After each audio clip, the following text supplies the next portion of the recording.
میں بیٹھا تھا اثر پڑھ کے تو دو نوجوان آ گئے، 3-4 رمضان پہلے کی بات، کہا جی مولانا زندگی بھر نہ نماز پڑھی تھی نہ روزہ رکھا تھا، 2 روزے رکھے تھے، شراب پی کے افطاری کی تھی، ہم یہ سمجھتے تھے ہماری بخشش کوئی نہیں، لہذا جو اسی کرنا ہے موج میلہ تھائی کر لے گا تلتر کہنے کہ ہماری گاڑی میں ایک ہمارا دوست بیٹھا، اس نے تمہارے بیان کی کیسٹ لگا دی، اس میں ہم نے تیری یہ بات سنی کہ آسمان کی چھت تک گناہ لگا دو توبہ کرو تو اللہ معاف کرتا ہے۔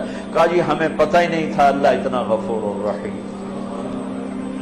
آئے آئے آئے، کہا جی اس دن ہم نے توبہ کی، وہ دن آج کا دن نماز نہیں چھوڑی، جمعہ نہیں چھوڑا، رمضان قریب گزرا تھا روزہ نہیں چھوڑا، سارے روزے رکھے، ساری نمازیں پڑھی۔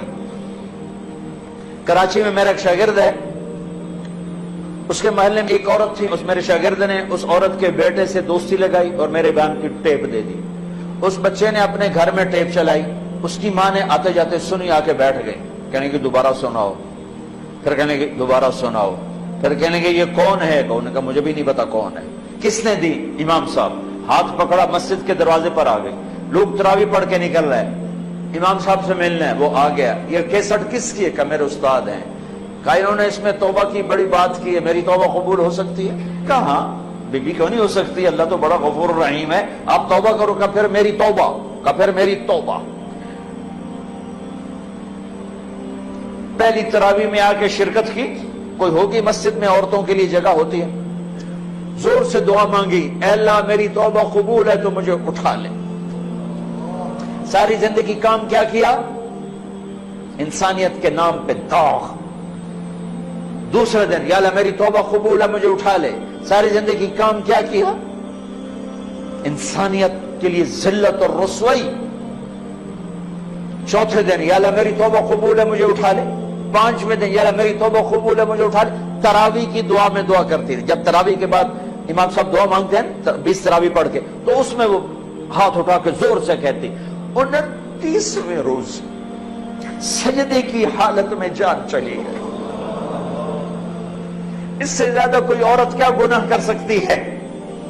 اور اس سے زیادہ میرے رب کی رحمت، ہائے میں رب تیرے قربان جاؤں، واہ تیری رحمت، واہ تیری بخشش۔ ہم نے تو لوگوں کو نا امید کر دیا۔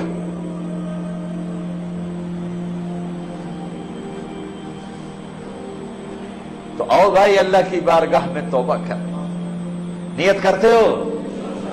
کہو یا اللہ میری توبہ، پھر کہو یا اللہ میری توبہ، پھر کہو یا اللہ میری توبہ۔ مبارک مبارک مبارک، اگر دل سے کہا ہے تو سب معاف، سب معاف، سب معاف۔ میں نے پہلے وضاحت کر دی، حقوق باقی ہیں، گناہ معاف ہو گیا، گناہ معاف ہو گیا۔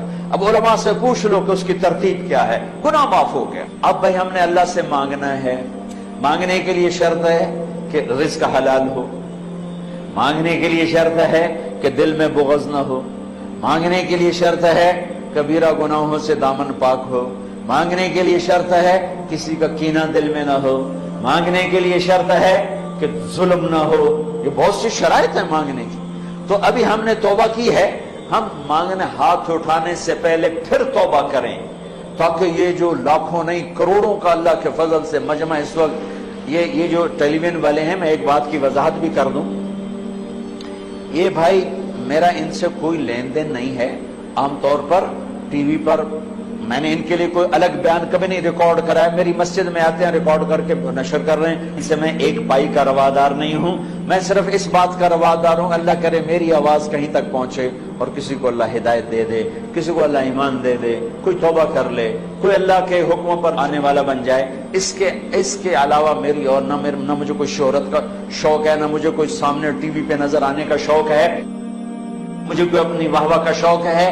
اس کے ذریعے سے اللہ آواز پہنچا دے، بس اس حد تک دلچسپی تھی، اس حد تک دلچسپی ہے، ورنہ اور کوئی مادی نفع میرا ان سے کوئی نہیں ہے۔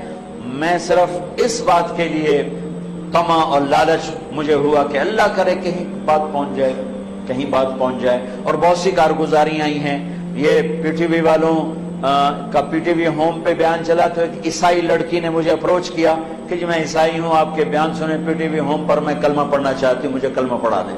میں نے اسے کلمہ پڑھا دیا. یہ میری نیٹ کمائی ہے پاکستان ٹیلی ویژن سے. ایک مسلمان لڑکی نے قادیانی لڑکے سے شادی کر لی تھی اور وہ سمجھ ہی نہیں رہی تھی کسی کی بات, تو اس نے وہ میرے سنے تو ایک کسی کے ذریعے سے میری بات ہوئی تو اس نے توبہ کی اور اس نے اس نوجوان کو چھوڑ دیا. یہ چند ایک وہ کمائیاں ہیں جو میں نے اپنے کانوں سے سنی ہیں.